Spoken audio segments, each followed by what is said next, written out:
ফেরারি আসামি পাইলে পুলিশ যে আচরণ করে ফেরেশতা ঠিক তাই করবে। যারা নিজের পুরা জীবন আল্লাহর গোলামি করে কাটাতে সিদ্ধান্ত নেও নাই দোস্ত, তোমার উপায় নাই, উপায় নাই। এই যে আমরা মাঠে ময়দানে কথাগুলো বলার কারণে আমাদের মাহফিল বন্ধ হয়, কোন কোন এলাকাইতে দেয় না। এই যে রুবেল ভাইরা সাক্ষী, 5-10 বছর আইতে পারি নাই, এমন জায়গা বাংলাদেশে এখনো অনেক আছে। ও বন্ধু, তারপরেও কথার মাঝে কোনো হেরফের হয় নাই।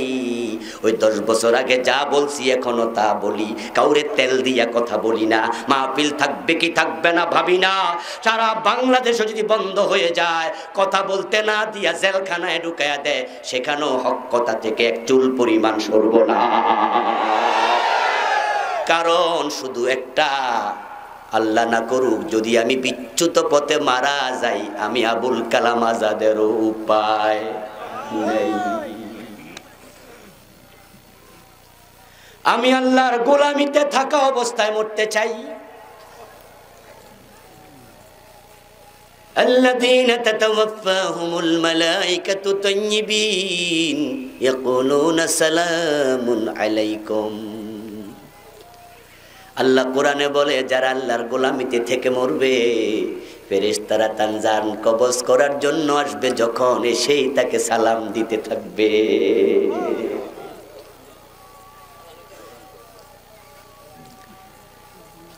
আজানের জবাব আপনি শুধু দেন। ফেরেশতারা তাকে সালাম দিতে থাকবে, তাকে সম্মান দিয়া তার রূহটাকে নিয়ে যাবে ইল্লিন নামক জায়গা, যেটা জান্নাতের একটা কামরা। সুবহানাল্লাহ। কবর হয়ে যাবে জান্নাতের টুকরা। আল্লাহর সিদ্ধান্তে ইবাদত হবে কার? 2 নম্বর সিদ্ধান্ত, বিল ওয়ালিদাইনি ইহসানা। তোমরা যদি আল্লাহকে খুশি করতে চাও তার গোলামি করে, তাহলে তোমরা আরেকটা কাজ করো, সেটা হলো মা বাবার সাথে ইহসান করো। তাদের সাথে কখনো বেয়াদবি করা যাবে না। তুমি আল্লাহকে খুশি করতে যদি চাও, তোমার মা বাবার কাছে দৌড়ায়া যাও, দৌড়ায়া যাও, দৌড়ায়া যাও। রাসূলুল্লাহ বলেন, রিদার রাব্বি রিদাল ওয়ালিদাইন ওয়া সাখাতুর রাব্বি ফি সাখাতিল ওয়ালিদাইন। তোমার মা বাবা যদি তোমার উপর খুশি থাকে, তুমি অল্পতেই আল্লাহকে খুশি করে ফেলতে পারবে।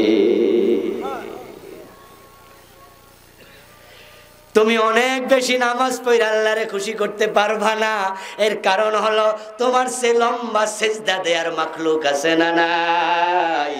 তুমি কত লম্বা সেজদা দিয়া খুশি করবা তোমার রবকে? তুমি কয়টা রোজা রাইখা আল্লাহরে খুশি করবা? আল্লাহর কত মাখলুক আছে দিনের পর দিন খায় না। যেমন ফেরেশতা কখনো খাবারের প্রয়োজনও তাদের নাই, তারা শুধু রোজা রেখে ইবাদত করছে। ও আমার ভাই, তোমার রবকে খুশি করতে চাইলে তুমি কিছু টেকনিক অবলম্বন করো। আল্লাহর রাসূল সাল্লাল্লাহু আলাইহি ওয়াসাল্লাম টেকনিক শিখায়। তুমি তোমার মা বাবার আগে খুশি কইরা লাও, তাহলে আখলিস দীনাকা ইয়াকফিকাল আমালুল কলিল। এবার তুমি ইখলাসের সাথে কাজ শুরু করো, অল্প আমলে তোমাকে নাজাত দিয়ে দেবে। তোমার মা বাবার খুশির উপর রবের খুশি নির্ভর করে। তোমার মা বাবার অসন্তুষ্টির উপরে তোমার আল্লাহর অসন্তুষ্টি নির্ভর করে। এই হাদিসের নির্যাস হলো, সারাংশ হলো, কোন সন্তান তার মা বাবাকে নারাজ রেখে আল্লাহরে খুশি করতে পারবে না।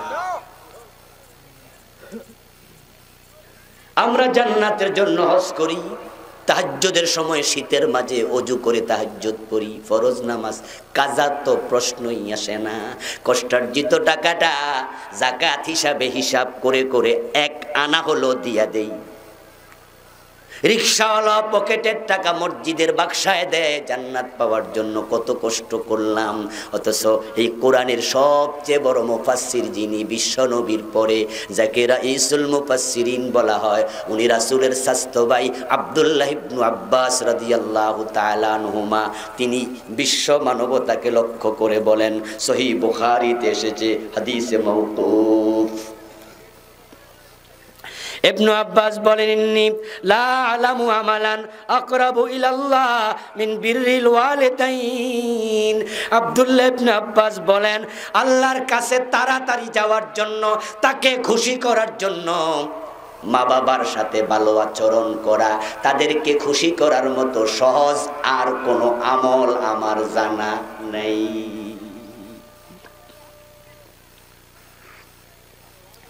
তাদের সাথে ভালো ব্যবহার করলে, তাদেরকে খুশি করলে আল্লাহ যত বেশি তাড়াতাড়ি খুশি হয়, আল্লাহরে খুশি করার জন্য এমন আমল আর একটাও নেই। এই দুইজনকে খুশি করলে জান্নাত পাওয়া যাইবা। জান্নাতের জন্য তুমি সৌদি আরব যাচ্ছ কাবা তাওয়াফে, অথচ জান্নাত তোমার মায়ের পায়ের নিচেই আছে। ওখানে যাওয়ার আগে এখানে যাও। আল জান্নাতু তাহতা আকদামিল উম্মাহাত, মায়েদের পায়ের নিচে সন্তানের জান্নাত, মায়েদের পায়ের নিচে সন্তানের জান্নাত। তার কাছে আগে দৌড়াইয়া যাও। রাসূলুল্লাহ বলেন, আল ওয়ালিদু আওসাতু আবওয়াবিল জান্নাহ, জান্নাতে ঢোকার যত দরজা আছে, বাবা হলো সবচেয়ে বড় দরজা।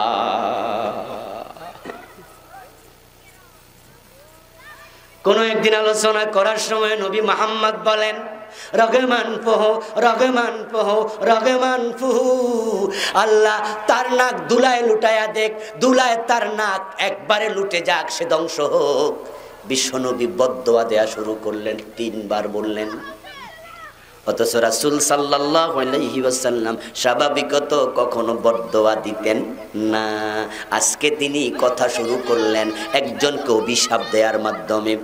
কিলা ইয়া রাসূলুল্লাহ, মান ইয়া রাসূলুল্লাহ, কোন একজন সাহাবী দাঁড়ায়া বললেন, ইয়া রাসূলুল্লাহ, আপনি কার নাক দুলায় লুটে যাওয়ার জন্য, ধ্বংস হওয়ার জন্য অভিশাপ দিচ্ছেন?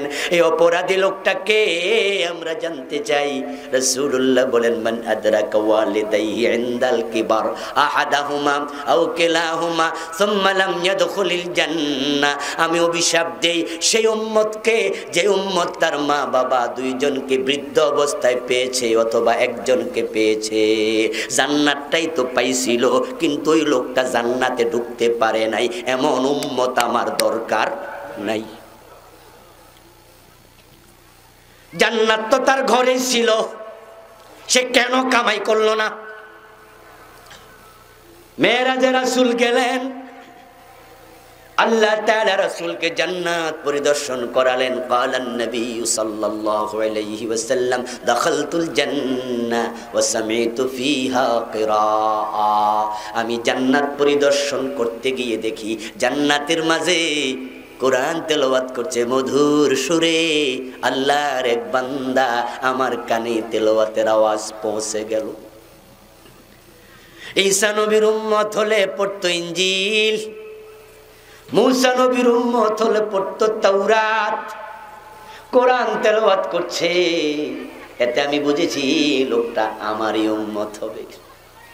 জিবরিল আমিনকে প্রশ্ন করলাম, মান হুয়া, ও জিবরিল লোকটা কে, এত সুন্দর করে জান্নাতে কোরআন তেলাওয়াত করার অনুমতি পেয়েছে?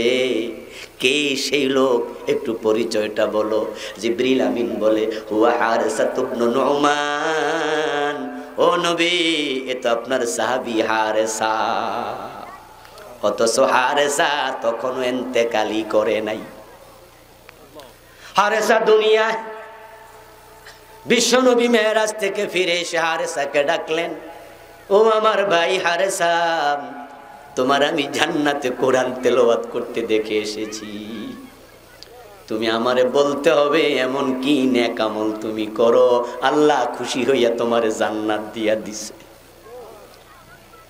হারেস ইবনে নুমান বললেন, ইয়া রাসূলুল্লাহ, তেমন নেক আমল আর কি করি, আপনারা যা করেন আমিও তো তাই করি, 10-এর সাথে মিলে তো করছি, কিন্তু একটা অতিরিক্ত ইবাদত করি। আমার একজন বুড়া মা আছে, ওই মায়ের খেদমত আমি এমন ভাবে করি, তারে না খাওয়াই আমি কখনো নিজে খাই না। আমার মা বৃদ্ধা, নিজে নিজে গোসল করতে পারে না, আমি নিজে গোসলটা করায়া দেই, মাথার চুলগুলো সিটিয়ে এঁকে দেই, গায়ের মাঝে আমি তেল মেখে দেই। ইয়া রাসূলুল্লাহ, এই কামটা আমি অতিরিক্ত করি। লোকজন যারা কাছে ছিল তারাও সাক্ষী দিল, কানা বাররান্নাস বিউম্মিহি, হুজুর ঠিক, সে মায়ের সাথে খুব ভালো ব্যবহার করে। আল্লাহর নবী শুনে 3 বার বললেন, কাযালিকুমুল বিররু, কাযালিকুমুল বিররু, কাযালিকুমুল বীর। ঠিকই বলেছ, ঠিকই বলেছ, তোমার মায়ের সেবা তোমাকে দুনিয়ায় থাকতে জান্নাত পাইয়ে দিয়েছে।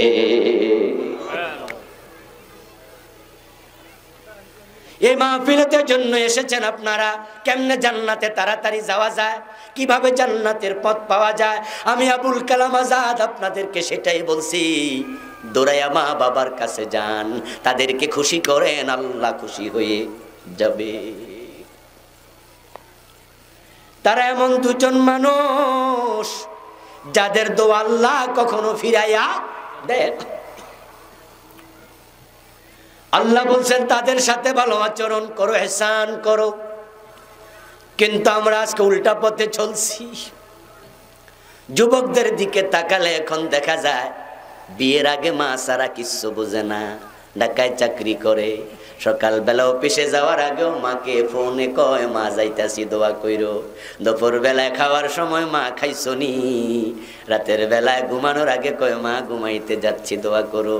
বেতনটা পাইতে দেরি, বিকাশে পাঠাইতে দেরি নাই, অ্যাকাউন্টে জমা দিতে দেরি নাই। মা কয়, পাগলা, সব দিয়া দিলে চলবি কেমনে, নিজের জন্য কিছু টাকা রাখিস। ছেলে কয়, মা তোমরা ভালো থাকলেই আমি ভালো থাকি।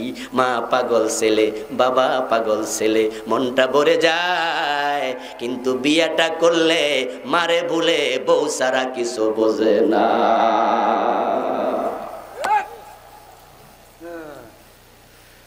ও যুবক, তোমাকে বলছি বউকে ভালোবাসা সুন্নাত, কিন্তু মা বাবাকে বাদ দিয়া না। এখন মোবাইলে আর মায়ের মোবাইলে কল আসে না, মা বারবার তাকায়, ছেলের ফোন কই, 3 দিন চলে গেছে। মা নিজে কল করে কয়, কিরে বাজান, কয় মা বড় ব্যস্ত আছি। এর কারণ হলো মোবাইল নাম্বারটা তো আরেক জায়গায় চলে গেছে। কিভাবে ঢাকায় নিয়ে যাবে বউ, পায়তারা করে, শহরে নিয়ে যাবে, আলাদা বাসা বানাবে, বউ বারবার খোঁসায়, তোমার মা বাবার লগে ভালো লাগে না, আলাদা হয়ে যাও, আলাদা হয়ে যাও। বুড়া বাবা রিক্সা চালায়, ছেলে বাবার খবরটাও নেয় না, এমন ছেলেও আছে না? না,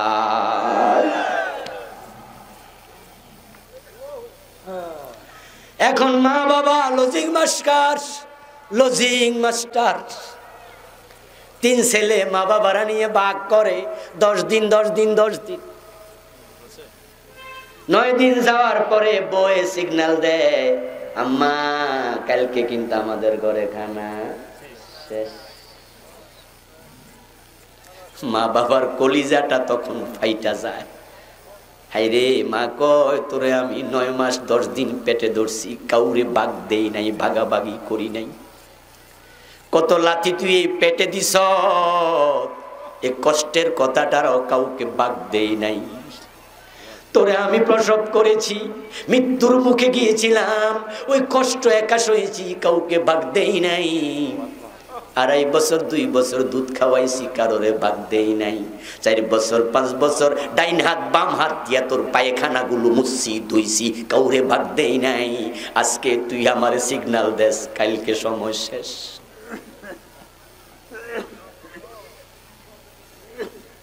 মুসলমান 3 সন্তান 10 দিন করে খাওয়াবে, আপত্তি নাই। সবাই তো চায় মা বাবারে খাওয়াই একটু দোয়া নেই, কিন্তু আমি তোমাকে বলছি ভাই, তুমি ভাগ করবা না, তুমি ভাগ করবা না। তোমার বউয়ের সামনে তোমার মা বাবাকে বলে দিবা, আমার ঘরের দরজা 30 দিন খোলা। আমার মেজো ভাই, আমার বড় ভাই, যদি তাদের ঘরে আপনারা না খান তারা মনে কষ্ট পাবে, তাই আমি তাদের ঘরে খাওয়ার সুযোগ আপনাদেরকে দিচ্ছি। তাদেরও হক আছে, কিন্তু আমার ঘর 10 দিন নয় 30 দিন।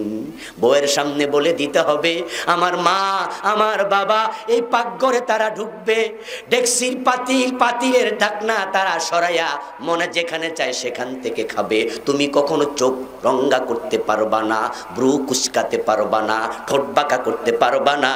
যদি আমার মা বাবা এই বিষয়ে কোনোদিন অভিযোগ করে, তোমাকে আমি ক্ষমা করব না। আল্লাহর পরে আপনার স্ত্রী, আপনার মা বাবাকে প্রাধান্য দেবেন, স্ত্রীকে নয়, স্ত্রীকে নয়। এমন প্রাধান্য দেবেন তারা যেন আপনার কথা শুনে, আপনার কাজ দেখে কলিজা ভরে দোয়া করে, খুশি হয়ে যায়। একজন সাহাবী বিশ্বনবীর নিকট গেলেন।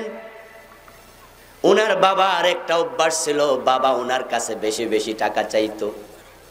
দেখা হইলে টাকা দেখি।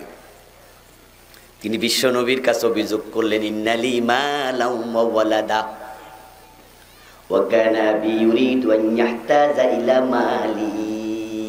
ইয়া রাসূলুল্লাহ, আমার বাবা আছে, সন্তানও আছে, কিন্তু আমার বাবার অভ্যাস হলো দেখা হইলে কয় টাকা দে। এখন আমি বাবারে কত দিতাম, কখন না দিলে আমি গুনাহগার হব না, আপনি একটা লিমিটেশন দিয়ে দেন, তাহলে আমি অত দিয়া কমু বাবা, তুমি আর পাইবা না। রাসূলুল্লাহ শুনে বলে, ইন্নামা লাকা আনতা ওয়া মালুকা লিআবিক। ও মিয়া, তোমার বাবা তোমার কাছে টাকা খোঁজে, চাইয়া নেই, এটা তার উদারতা। অথচ চাওয়ারই কোনো দরকার নাই, তোমার মানি ব্যাগে হাত দিয়া টাকা নেয়ার অধিকার তার আছে, কারণ তুমি এবং তোমার মাল সবটাই তোমার বাবার। তুমি লিমিটেশন খাইতে আইছো, আমার কাছে কত দিমু? আনতা ওয়া মালুকা লিআবিকা, তুমি তো তোমার বাবার, তুমি করতে আইছো? তুমি তো ল্যাংটা আইছিলা, ল্যাংটা, গায়ে জামাটাও ছিল না। তোমার মা তোমার বাবা তোমার যত্ন করে করে বড় করছে। যদি তোমার মা তোমার খবর এক রাত না নিত, নিউমোনিয়া হইয়া মইরা যাইতা।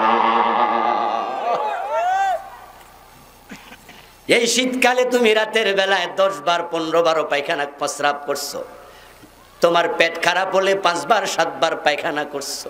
প্রচন্ড শীতে মা যখন রাতের বেলায় ঘুমায়, ওই পিচ্চিটার পাছার উপরে, তার নাভির উপরে একটা হাত দিয়া ঘুমায়। প্রস্রাব করলে যেন মায়ের হাতে প্রস্রাব লাগে, মা টের পায়। আমার কলিজার টুকরা যেন ঠান্ডায় কষ্ট না পায়।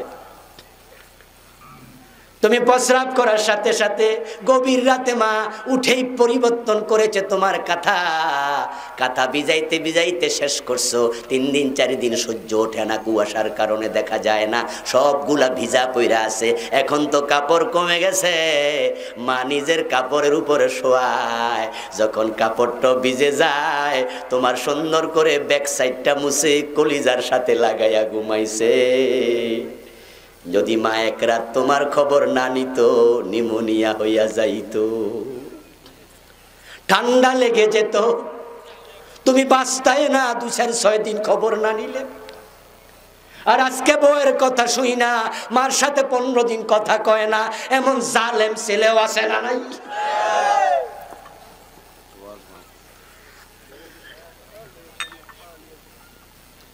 মা বাবা এমন মানুষ, তাদের কাছে দৌড়াইয়া যাও। একজন সাহাবী বিশ্ব নবীর কাছে এসে বলে, হুজুর আপনার ওয়াজ শুনে আমি বুঝছি। কি বুঝছো? ওদের অনেক হক আমার উপরে আছে। কই জি। তাহলে হুজুর একটু বলুন তো হকটা কি কি?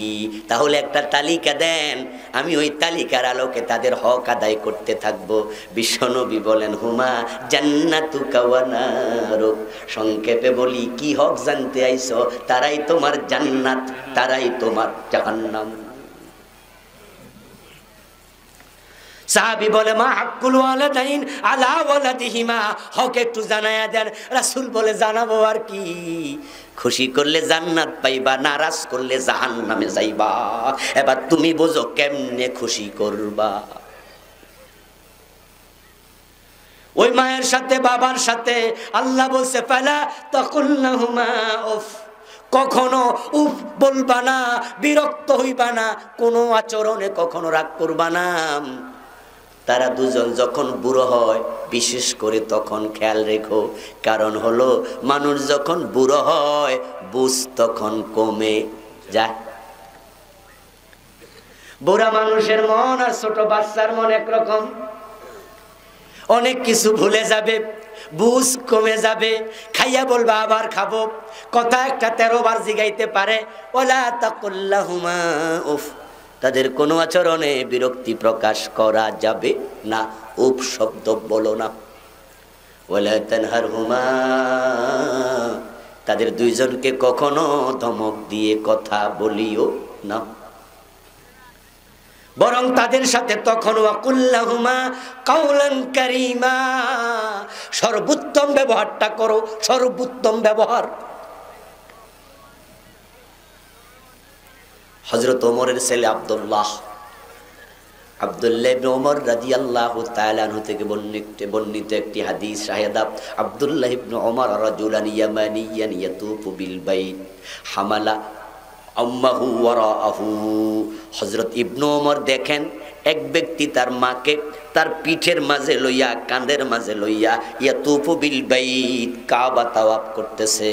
ইবনে ওমর একটু আশ্চর্য হইয়া তাকাইছে, বুড়া একটা মহিলারে কাঁধে লইয়া একজন কাবা তাওয়াফ করে।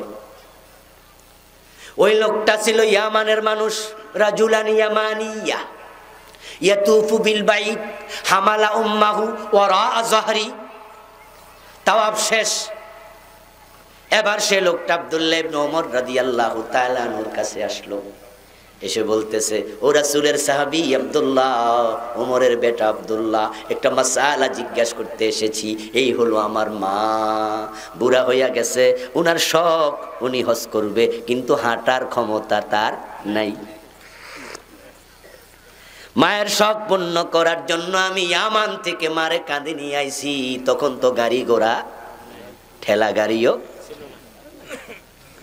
আমি আরাফায় গেছি, মিনায় গেছি, মুজদালেফায় গেছি, সাফা মারওয়া মারে কান্দে কইরা সব তাওয়াফ করছি, সাই করছি। এখন কাবা তাওয়াফ শেষ, আপনি নিজে তো দেখছেন আমার মা আমার কান্দে। আমি জানতে আসছি আতারানি জাযাইতুহা ক্বালা লা ওয়ালা বিজাফরাতিন ওয়াহিদা। আপনার কাছে মাসালা জানতে চাই, আমার মায়ের যে হক আমার উপরে আছে আমি আদায় করতে পারছি তো? হযরত ইবনে ওমর বলে না না না, এখনো এক চুমুক দুধের হক আদায় হয় নাই।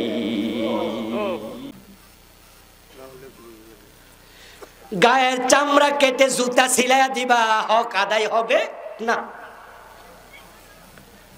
কিন্তু আজকে আমরা সন্তানরা তাদের সাথে রাব বিহেভ করছি, বাবা মারে ধমক দিয়ে কথা শেষ হইয়া যাইবা। দুটা অপরাধ আল্লাহ আখেরাতের জন্য শাস্তি জমা করে রাখে না, দুনিয়াতে দিয়া সারে। قال النبي صلى الله عليه وسلم بابان معجلان عقوبتهما في الدنيا البغي والعقوق। দুটো অপরাধ আল্লাহ শাস্তি দুনিয়াতে দিয়া ছাড়বে, আখেরাতের জন্য জমা রাখবে না, এখানেই তোমার শাস্তিটা দেবে। সাবধান, ওই দুটো অপরাধ করো না। নামাজ কাজা করেছো, নামাজ তরক করেছো, আল্লাহ চাইলে শাস্তি দেবেন জাহান্নামে যাওয়ার পরে, অথবা তিনি চাইলে ক্ষমা করে দেওয়ার অধিকারও তার। ভাই আমার রোজা রাখনি, তিনি চাইলে শাস্তি দেবেন অথবা চাইলে মাফ করে দেবেন, কিন্তু দুটা অপরাধের শাস্তি তিনি দুনিয়াতে না দিয়া তোমারে মরতে দেবে না। একটা হলো জুলুম, আরেকটা হলো মা বাবার সাথে বেয়াদবি। যদি জুলুম করো সাবধান থাইকো, সাবধান। ওয়াত্তাক দাওয়াতাল মাজলুম, ফাইন্নাহু লাইসা বাইনাহা ওয়া বাইনাল্লাহি হিজাব। আল্লাহর হাবিব বলছেন, মাজলুমকে যখন তুমি তার উপর জুলুম করবা, মাজলুম তোমার অ্যাকশনেরই অ্যাকশন করার ক্ষমতাটা নাই। বাড়ি হয়েছে উত্তরবঙ্গে, রিক্সা চালায় পাকুন্দিয়ায়, আপনি নেতার বাতিজা, বাবারে বাবা ঠেলাকারে কয়, রিক্সাওয়ালার লগে পান থেকে চুন খসেছে, একটু ঝগড়া লাগছে আর থাপ্পড় মাইরা দিছে, এমন জালেমও আছে না নাই? মাঝে মাঝে বাসে উঠলে দেখবেন বাসের হেল্পারের লগে মাস্তানি দেখায়, 2 টাকা লইয়া ঝগড়া শুরু, 2 টাকা বেশি নিবি কেন বেডা, একবারে জানালা দিয়া ফালাই দেব, আমি কে চিনসনি। আস্তাগফিরুল্লাহ, বেটা তুই তো পাত্রা লোক, তুই যদি ক্ষমতাওয়ালা হস তাহলে তোর সাথে কান্দে কান্দে যার মিলে তার লগে কইরা দেখা, গরিবের সাথে দেখাস, এতে বোঝা যায় তুই মূল্যহীন মানুষ।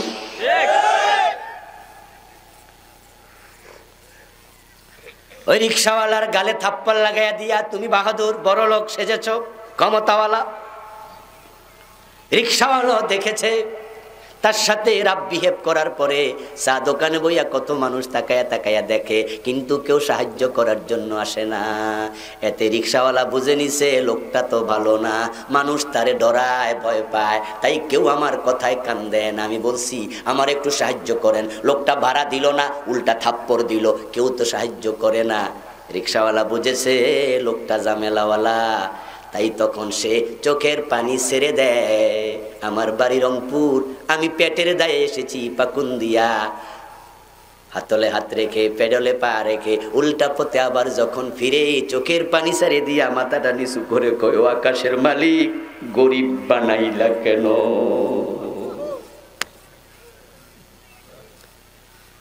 আমি তো কষ্ট করে তাকে কান্দে করে টাইনে আনছি, সে তো ভাড়া দিল না, উল্টা থাপ্পড়টা দিল।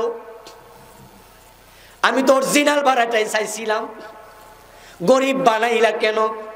আমি তো থাপ্পড় ফিরাইয়া দেওয়ার অধিকার নাই, ক্ষমতা নাই, পারলাম তো না, কিন্তু আকাশের মালিক বিচারটা তোমার কাছেই দিলাম।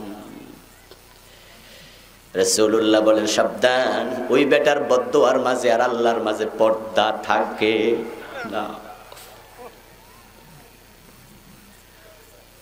আল্লাহর হাবিব বলেন, যখন মাজলুম বদদোয়া করে, দাওয়াতুল মাজলুম মুস্তাজাবা ওয়া ইন কানা কাফেরা, মাজলুম যদি বদদোয়া দেয় সেটা আল্লাহকে আমি ডায়েরিভুক্ত করে ফেলি, ওই লোকটা কাফের হলেও তার বদদোয়া আমি ফিরাইয়া দেই না।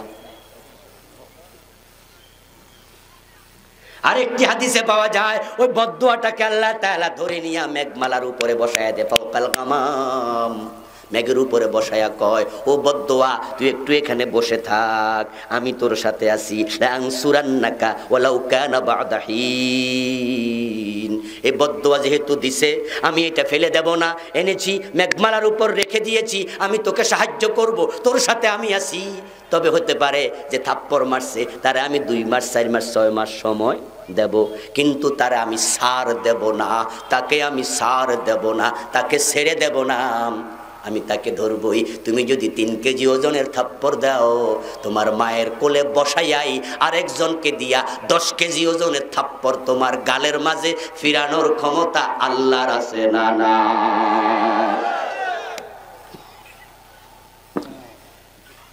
এজন্য জুলুম করতে খুব সাবধান, খুব সাবধান, কারণ আপনি এর সাথে পারছেন, আকাশওয়ালার সাথে পারবেন তো? ওরে বাবা, আপনি রিক্সাওয়ালার সাথে পারছেন, কিন্তু আকাশওয়ালার কাছে আপনি কিচ্ছু না। এমন আছাড় মারবো 70 গজ জমিনের তলায় যাবেন, উঠার সুযোগ আর মিলবে না। জুলুম করবেন না, জুলুম করবেন না। এরপর আমরা তো মানুষ, মাঝে মাঝে কিছু জুলুম হইয়া যায়, মেজাজটা খারাপ হয়ে গেছে, তাই হুজুর বইক্কা দিছি।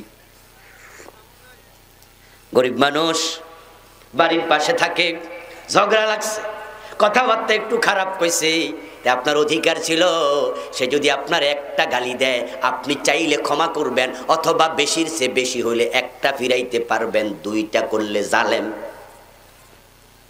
কথা বুঝেন? ফাকিবু বিমিসলি মা উকিবতুম বিহি আল্লাহ কোরআনে বলছে তুমি যদি প্রতিশোধ নিতে চাও ওই পরিমাণ নেও যেই পরিমাণ জুলুম হয়েছে।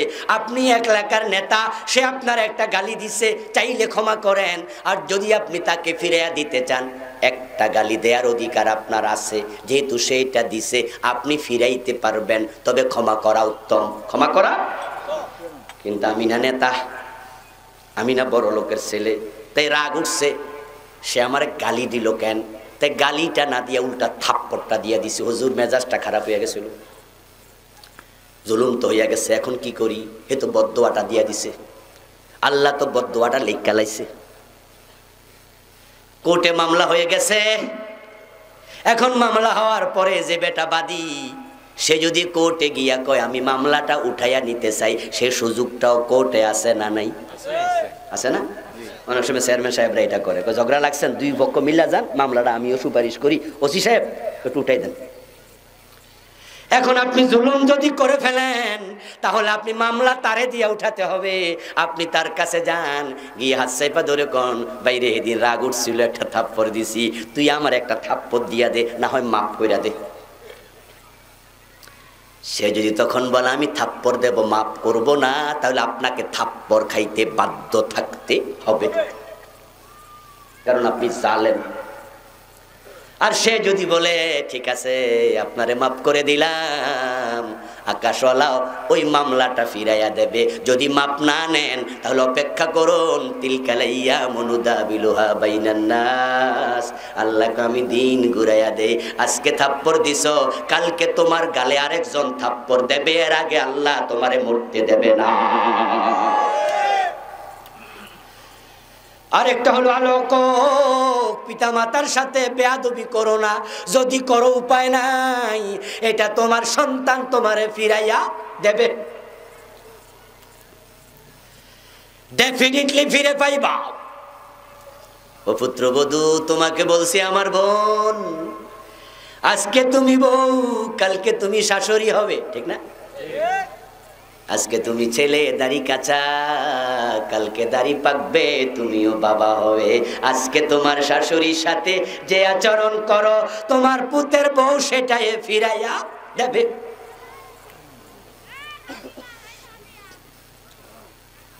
এক বাবারে ধাক্কাইতে ধাক্কাইতে তার ছেলে বাড়ি থেকে বের কইরা কয়েক গজ দূরে নিল, এক দুইটা ক্ষেত বাড়ি, ক্ষেতগুলা পার করলো, সামনে একটা বট গাছ, বাবারে আরো ধাক্কাইতে ধাক্কাইতে বট গাছের দিকে নেয়, বাবাও ধাক্কা মারলে যায়, কিন্তু বট গাছ পর্যন্ত যাইয়া বাবা এবার উল্টা ফিরে ধরতাছে, আর যাইতাম না, আর ধাক্কাইবি না।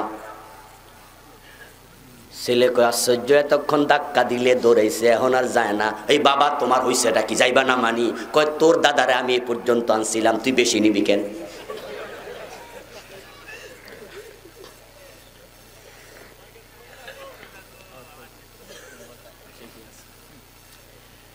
বউয়ের সাথে মিলে না শাশুড়ির, কেমনে মিলবে? বিয়া করার পরে বউদের অভ্যাস হইয়া যায়, মনে করে সংসারটা তো আমারই, মা আবার কেডা? আমার জামাই কামায়, মাসে 50,000 টাকা বেতন পায়, আমার জামাই, আমার হাজবেন্ড। কিন্তু মায়ের তো বড় কষ্ট, যখন দেখে একটু লবণ মাটিতে পইরা নষ্ট হয়, তখন মা বউরে কয়, কি গো বৌমা, আমার ফোলা কত কষ্ট কইরা টাকা কামায়, তুই লবণটা নষ্ট করলি। বউ মনে মনে কয় আমার জামাইয়ের টাকা, বেরিয়ে তো ক্যাটক্যাট করে। মাঝে মাঝে বলেও দেয় যে আমার সংসার, আমরার সংসার, মা আমনে খাইবেন আর ঘুমাইবেন, এত কথা কইন না। আমার বন্ধু শাশুড়িকে সহ্য করে না, এমন অনেক বৌমা আছে না নাই? অপেক্ষা করো, আল্লাহ দিন ফিরাইয়া দেবে।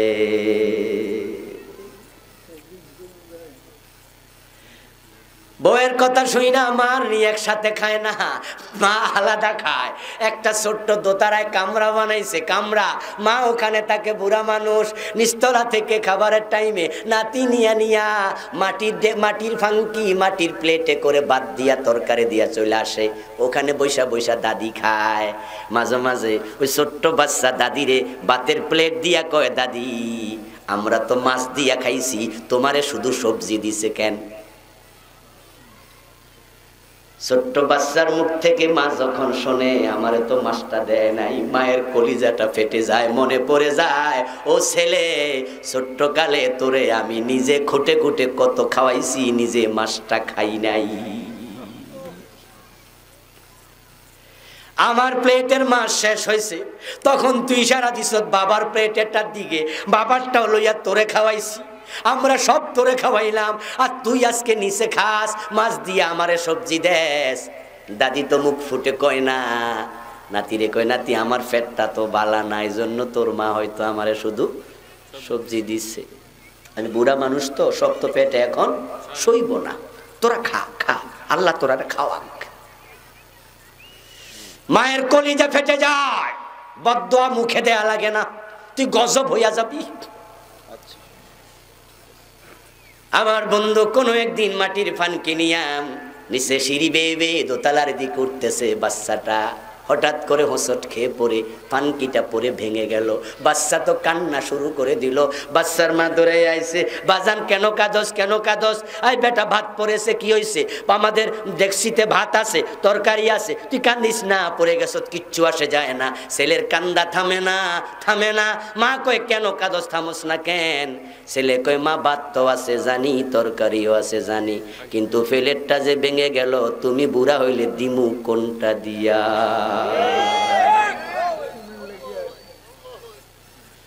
কি বলস, কি বলস? আমারে মাটির প্লেটে খাওয়াইবি, তোরে আমি কত সুন্দর কাছের প্লেটে খাওয়াচ্ছি। মা আমার দাদি তো আমার বাবার এমনে খাওয়াইছিল। স্ত্রীর কথা শুনে মা থেকে আলাদা হয় না, মায়ের মনে কষ্ট দিও না, মাকে মায়ের মতো বুঝাইও, বউরে বউয়ের মতো বুঝাইও, কিন্তু মায়ের সাথে সম্পর্ক খারাপ করো না। এমন মা আছে অবুঝ, আসলে মায়ের দোষ বেশি, বউয়ের দোষ নাই। এই অবস্থায় ছেলে কি করবে? মায়ের দোষে বেশি, আসলে বউয়ের দোষ নাই। এমন অনেক শাশুড়ি পাওয়া যায় যারা বৌমারে নিজের মেয়ের মতো মনে করে না, শুধু খোঁসায়। এমন কিছু শাশুড়ি আছে না? আছে। হ্যাঁ, আমার জামাইটা খুব বালা, খুব বালা, আমার মেয়ের জামাইটা খুব বালা।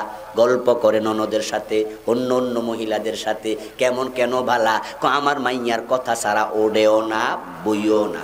আমার মেয়ে যা কয় জামাই ঠিক তা শোনে, তবে আমার ছেলেটা খুব খারাপ, বউয়ের কথা শোনে। বুঝলেন? জামাইটা বালা, মাইয়ার কথা শোনে, ছেলেরা খুব খারাপ, বউয়ের কথা শোনে। সকালবেলায় ঘুম থেকে উঠলে পরোটা বানাতে হবে, রুটি বানাতে হবে। বিয়ের দিন থেকে শুরু, বউ নতুন আসছে, আরেক বাড়ির বেট মেয়ে আসছে, মা সাইরা বাপ সাইরা, তার মনটা তো ভালো না। কারণ 18-20 বছর মায়ের আঁচলের তলায় ছিল, কোনোদিন মা রান্না করতো বলে নাই, এত আদর করে মেয়েটারে বড় করছে। বারবার মায়ের মায়াবী চেহারাটা মনে পড়ে যায়। স্বামীর সোহাগের কারণে বাসর রাতে স্বামীর ভালোবাসায় সময় কেটেছে, এর ফাঁকে ফাঁকেও মনে পড়ে যায় আমার মায়ের মায়াবী চোখ। মেয়েটা মনটা বড় খারাপ, মা নাই, বাবা নাই কাছে। কিন্তু সকাল বেলায় শাশুড়ি আসছে আদা দরজালের মতো, দরজা ধাক্কা দিয়া কয় বৌমা এতক্ষণ করে কি করো? যাও যাও, রুটি বানাও, তরকারি রান্ধো। বিয়ের দিন থেকে ঝামেলা শুরু। অথচ নিজের মেয়ে যখন বিয়ে দিছে তখন কয় আমার মাইয়ারে দিয়ে 1 সপ্তাহ কোনো কাজ করানো যাবে না, কিন্তু পরের মাইয়ার কি খবর?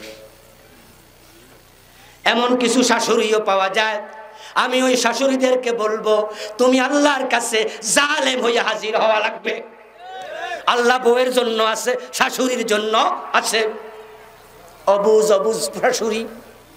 এখন ছেলের জন্য কি হবে? তার মা তো অবুঝ, অথবা তার মায়ের চরিত্রটাই এমন। বউ যদি বেশি খায় তাহলে দমক মারে, কম খাইলেও দমক মারে, আস্তে হাঁটলো দমক মারে, জোরে হাঁটলো দমক মারে, কথায় কথায় দোষ ধরে। এখন তুমি কি করবা? তুমি তো নিজের চোখে দেখো তোমার মা ভালো মা নয়, ভালো শাশুড়ি হতে পারে নাই। এখন তুমি কি মায়ের সাথে খারাপ আচরণ করবা নাকি? শরীয়তের বিধান হলো তুমি তোমার বউকে বলে দিবা আমার মা পাগল হলো, আমার মা। বউকে আদর করবেন, যত্ন করবেন, বুঝাবেন।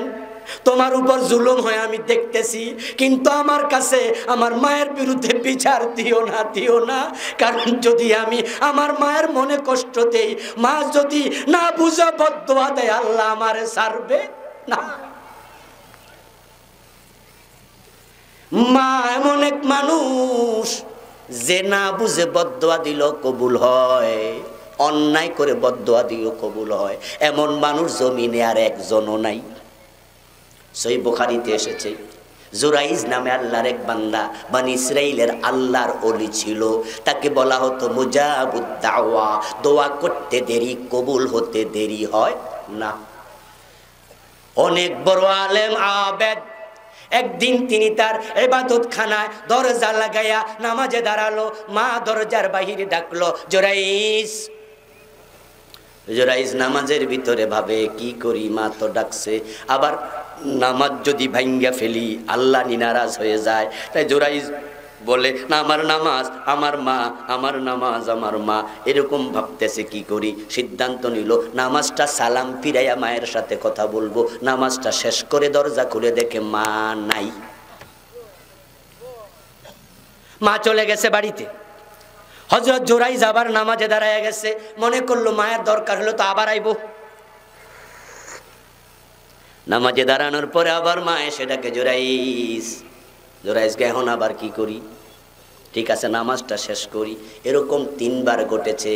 মা 3 বারই এসেছে জুরাইজ নামাজে। মা তো জানে না, মা মনে মনে ভাবে ছেলেটা বেদ্যপ হইয়া গেছে, দরজাটা খোলে না। 3 বার ডাকলাম, তাই একটা বদদোয়া দিয়া দিছে, একজন বেবিচারিণী নারীর চেহারা না দেখে তোর মৃত্যু যেন না হয়।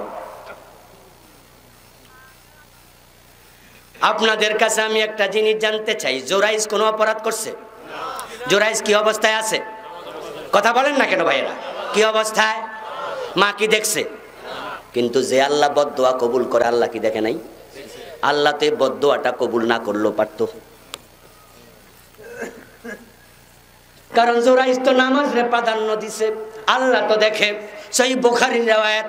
কিন্তু না না, মায়ের বদদোয়া যদি মা না বুঝেও দেয়, আল্লাহ ফিরায় না। জুরাইজ নামাজ শেষ করলো, চলছে ঠিকঠাক মতো। হঠাৎ করে একদিন দেখে তার ইবাদতখানার ভিতরে এক ইয়াং ওম্যান, একটা যুবতী নারী হাজির, বেপরদা অবস্থায়। যেমন আমাদের দেশে চলছে, গত পরশুদিন রাতও তো 31 হয়েছে না, কত লাড়ালাড়ি চলছে। সারি সারি পয়রা পেট পিট দেখায়া কত মেয়ে ঢাকার শহরে রাস্তায় নামছে। ঢাকা শহর না, বাংলাদেশের প্রায় শহরগুলাতে বিজাতীয় সংস্কৃতির চর্চা শুরু হয়ে গেছে জঘন্যভাবে। ওই একটা উদ্ভ্রান্তের মতো নারী ঘরে ঢুকে জুরাইজকে ইশারা দেয়, হাই তালাক, কাছে আসো, আমি এসেছি তোমার কাছে, আমাকে তুমি কাছে নাও। জুরাইজ কয়, ইন্না লিল্লাহ, হাদা হারাম ফখরুজি, এটা হারাম, বের হও আমার ঘর থেকে। যুবতী কয়, সুফিগিরি দেখাও বুঝি? ঠিক আছে, আমিও দেখে নিমু তুমি কত বড় সুফি। এটা বলে যুবতীটা চলে গেল। কয়েক মাস পরে ওই যুবতী একটা বাচ্চা প্রসব করলো। তার পেটের বাচ্চা দুনিয়া আসার পরে লোকজন কয়, এই মাইয়া তোর তো বিয়া হয় নাই, কার সাথে কাম করছস? এই বিবাহ ছাড়া বাচ্চা হয়েছে। মেয়েটা কয়, আমার এই বাচ্চার বাবা হইল জুরাইজ। ওই যে কছিল দেখানিমু তো সুপিগিরি সুরামু। লোকজন শুনে তো মারছে দৌড়। কয়, কিরে বেটা টুপি মাথা দিয়ে পাঞ্জাবি গায়ে দিয়ে হাঁটে, আজকে বুঝি তলে তলে এই কাম। লোকজন দৌড়ে যায়, দেখে জুরাইজ তার ঘরে নামাজ পড়তেছে। কিসের নামাজ? জামা টাইনা কলারে দইরা বাইর করছে। বাইরও বেটা। জুরাইজ তো কইছি, কি হয়েছে? কি হয়েছে বোঝো না, সামনে গেলে বুঝবা, যাও আগে। কয়েকজনে টাইনা দইরা জুরাইজকে নিয়ে গেল ওই মেয়ের সামনে, আর কয়েকজনে তার ইবাদত ঘরটাকে ভাঙ্গা মাটির সাথে মিশাইয়া দিল। পাইছোটা কি ভণ্ডামি করো, নাউজুবিল্লাহ। ওই মেয়ের সামনে হাজির হইয়া জুরাইজ দেখে মেয়েটা ওই বাচ্চাটা কোলে নিয়ে বসে আছে। লোকজন বলল, তুমি যে জুরাইজের কথা বলতেছ উনি নাকি? মেয়েটা তাকাইয়া কয়, হ্যাঁ, উনি হলে বাচ্চার বাবা, আমার সাথে জানা করছে। অন্যায়ের সাথে আপোষ না করলে বিনা দোষে মামলা দেয়, এমন ঘটনা বাংলাদেশে আছে না না? এটা কি নতুন কিছু? ওইটা ওই জামানায়ও ছিল। ওই মেয়েটার সাথে যদি একমত হয়ে যেত, আকাম করত, মেয়েটা মামলা দিত না প্রয়োজনে হালুয়া খাওয়াইতো? হ্যাঁ, ইউসুফ নবী যদি জুলাইখার সাথে গোপনে গোপনে অভিসারে লিপ্ত হতো, জুলাইখা জেল খাটাইতো না, বরং দুধ রোজ করে খাওয়াইতো, আরো শক্তি একটু বেশি হোক। কিন্তু ইউসুফ নবী জুলাইখার সাথে আপোষ, এজন্য জেল খাটা লাগছে। ঠিক আমরাও তো সেই তরিকার লোক, আমরা তোমাদের সাথে আপোষ করি না, আপোষ করি না অন্যায়ের সাথে, জুলমের সাথে, বিজাতীয় সংস্কৃতির সাথে, ব্রিটিশ আইনের সাথে। আমরা কোরআনের কথা বলি, তাই তোমরা বিনা দোষে মামলা দাও, জেলে দাও, আমরা হতাশ হব না। ইউসুফের মতো প্রয়োজনে জেল খাটবো, অন্যায়ের সাথে আপোষ করব না।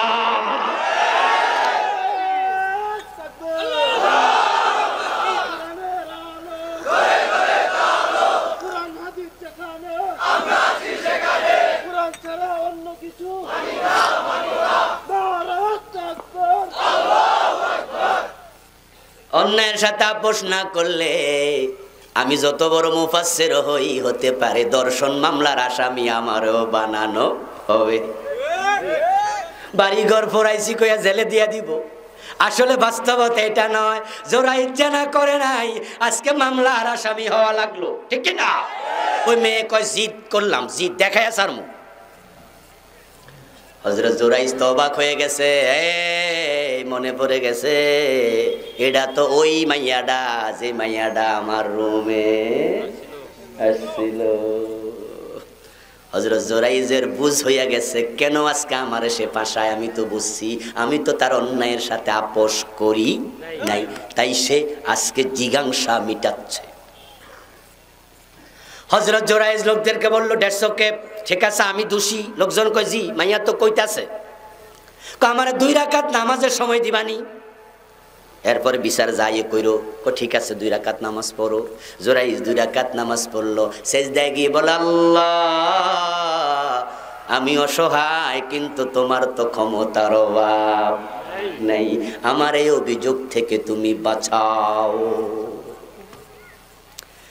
2 রাকাত নামাজ শেষ করে সালাম ফিরাইয়া হযরত জুরাইজ এবার মহিলাটার কাছে আরো আগাইলো। কাছে গিয়া ওই বাচ্চাটার দিকে নজর দিয়া কয়, এই শিশু, তোর বাবার পরিচয় কে? তুই বল তাড়াতাড়ি। সুবহানাল্লাহ। কোলের বাচ্চারে কয়, কথা কও, তোর বাবাকে পরিচয় দে। কোলের বাচ্চা মায়ের কোলে, একদিন বয়স এখনো শেষ হয় নাই, সে কোলে শুয়ে কথা বলা শুরু করলো। বলল, আমার বাবা হলো অমুক রাখাল। লোকজন তো আশ্চর্য, কি 4-5 ঘন্টার বাচ্চা কথা কয়? এই জাতীয় ঘটনা তো জীবনেও ঘটে নাই। হাদিসটা সহিহ বুখারীর। আমি কিচ্ছা কয়ে অভ্যস্ত নই, বানায়া বানায়া কিচ্ছা বলার অভ্যাস আমার।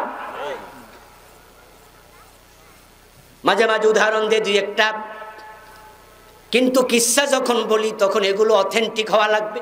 কোরআন হাদিসে অসংখ্য কিচ্ছা আছে না, বাইরে যাওয়া দরকার কি? সেই বুখারীর riwayat। এবার লোকজন বলতেছে, রাখালটারে ধরে আন। লোকজন ধরে গেল, রাখালটাকে ধরে আনলো।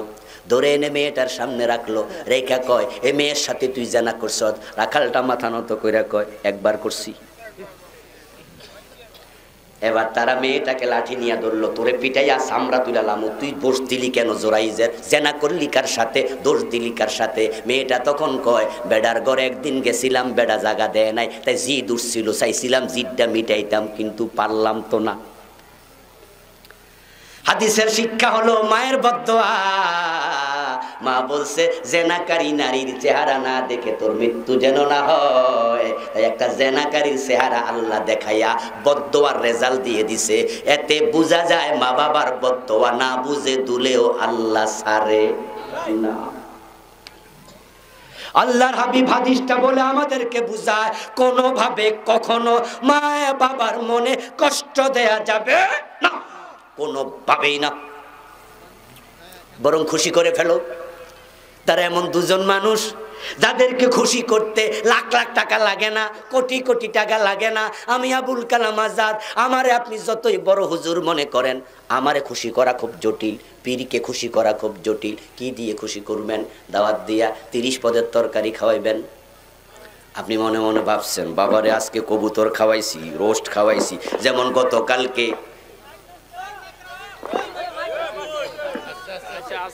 গতকালকে জুমার পরে একজন দাওয়াত দিয়া নিয়া ওটের মাংস দিয়া খাওয়াইছে। কি খাওয়াইছে? কথা শোনা যায় না? আচ্ছা, শোনা না গেলে অসুবিধা নাই, কারণ ওয়াজ আর বেশিক্ষণ নাই। এশারে নামাজের পর অন্য হুজুর ওয়াজ করবো, আমারটা আমি শেষ করে লিখতেছি। যা শুনেন জোড়া তালে দিয়ে শুনে লান, অসুবিধা নেই। মাইকওয়ালা ভাই, গানে গেলে মাইক পাই স্ট্রং, মাহফিলে ঝামেলা হয়। রাস্তার পাশে গান হয় যে কান ফাইটটা যায়, আর মাহফিলে আসলে ঝামেলা। আমার বন্ধু বললাম, ওটের মাংস পাইলেন কই? বলো হুজুর সৌদি আরব থেকে আসছি কয়েকদিন আগে, ওখান থেকে নিয়ে আইছি। হুজুর আপনার জন্য কবুতরও রানছি। আমার বন্ধু 13 প্রকার রান্না খাওয়াইলেন, 30 প্রকার খাওয়াইলেন। মনে মনে ভাবেন আজকে হুজুর তো ড্রাম ভর্তি দোয়া দিব, এত তরকারি। কিন্তু হুজুর মনে মনে কয়, অমুক জায়গায় তো 50 পদও খাইছি।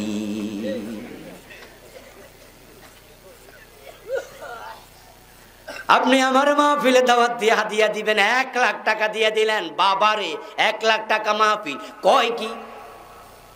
একদিনের মাহফিল 1 লাখ দিচ্ছেন। মনে মনে কোন বাহ, আজকে হুজুরের জাদু আছে, সবটি তো আমারে দিব। কিন্তু আমি মনে মনে কই, কোম্পানিগঞ্জ নোয়াখালীর মাহফিলে তো 1,20,000 দিছে। পীরকে খুশি করা সহজ নয়। আপনি যা দিচ্ছেন তার চেয়ে বেশি দেয়ার মুরিদ আছে। হুজুরকে খুশি করা সহজ নয়। আপনি যা খাওয়াইছেন তার চেয়ে বেশি খাওয়ানোর লোক আছে। কিন্তু আপনার মা, আপনার বাবা, ওই দুজনকে খুশি করা এত সহজ? মা পান খাইয়া অভ্যাস আছে, প্রতিদিন আপনি 1 খিলি 2 খিলি 5 খিলি পান কিনে দেন।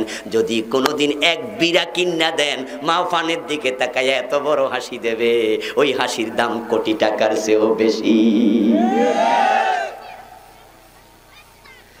আপনি বছরে 3টা কাপড় দেন, কোন বছরে 5টা দিয়ে দিছেন, 2টা বেশি পাইয়া মা এত খুশি, কলিজা ভৈরা দোয়া করতেছে।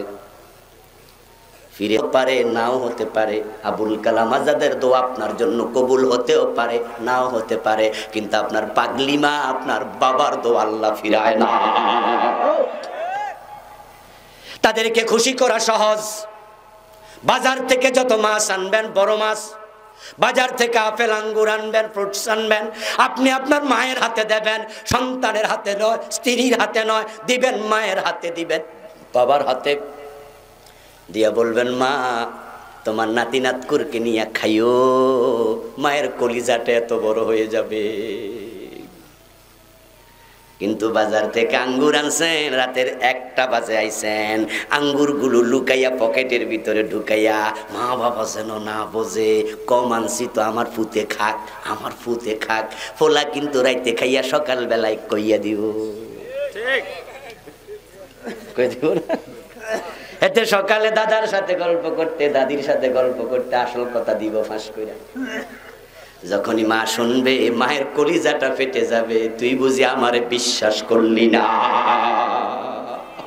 আমারে দিলে আমি সব খাইতাম নি, আমি কি আমার নাতিরে খাওয়াইতাম না? এই জন্য আপনারা চার আচরণে কোনো ভাবে মা বাবা কষ্ট পায় এমন কোনো কাজ করা যাবে না। বরং উসিলা ধরে ধরে শুধু খুশি করেন, শুধু খুশি করেন।